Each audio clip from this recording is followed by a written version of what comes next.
นเลยไทยเวียดดักกันมัดซอให้ดักกดในบน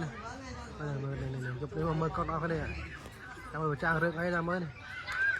ออกมาบนนี่มือเลยกันมัดซอปันนาไหนตัดกออะไรเงี้ยมือยกนี่ตั้งประจ้างมองมาเลยมัน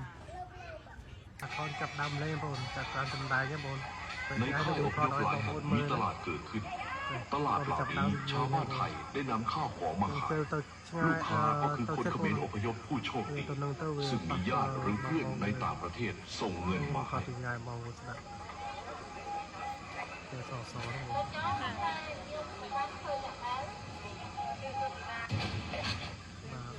หลายปีถูกกักอาณาเขตอยู่ผู้อพยพเหล่านี้ได้เปลี่ยนค่ายเป็นที่อยู่กึ่งถาวร